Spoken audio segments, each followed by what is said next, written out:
మామూలుగా ఇండియా నుంచి పేరెంట్స్ వస్తుంటారు యూఎస్‌కు.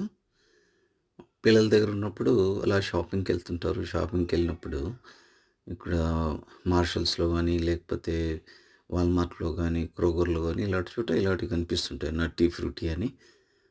దాని మీదేమో రాసుంటది లీచీ, గమ్మీ రింగ్స్ అని ఇలా రాసుంటాయి. కాబట్టి చాలా వరకు ఏదో పిల్లలు ఇస్తున్నారు గదా అని తినడానికి ట్రై చేస్తారు. కానీ మీరు తినే ముందు ఒకసారి దాని కంటెంట్స్ చూసి తీసుకోండి ఏదైనా గూడా. ఇలాంటి మెటీరియల్స్ అన్నీ దొరుకుతున్నప్పుడు రెడీమేడ్ మెటీరియల్స్ వీటన్నిటిలో కూడా బీఫ్ కానీ, యానిమల్ ఫ్యాట్ కానీ కలిపి ఉంటుంది. మీరు ఒకవేళ స్ట్రాంగ్ బిలీవర్ అనుకోండి, హిందూయిజం స్ట్రాంగ్ బిలీవర్ అయితే మీరు ఖచ్చితంగా దీన్ని తీసుకోరని తెలుసు. కాబట్టి అటువంటి పరిస్థితుల్లో అవాయిడ్ చేయడం చాలా ముఖ్యము. కాకపోతే ఒకసారి మీరు దీన్ని చదివే ముందు వెనకాల ఇంగ్రీడియెంట్స్ చదవండి. ఇంగ్రీడియెంట్స్ ఇక్కడ చూడండి ఇంగ్రీడియెంట్స్ ఎలా ఉన్నాయో. ఇందులో రాయడమేమో గ్లూకోజ్ సిరప్, షుగరు, వాటర్ అన్నాడు. మధ్యలో బీఫ్ జెలటిన్ అని ఉన్నది.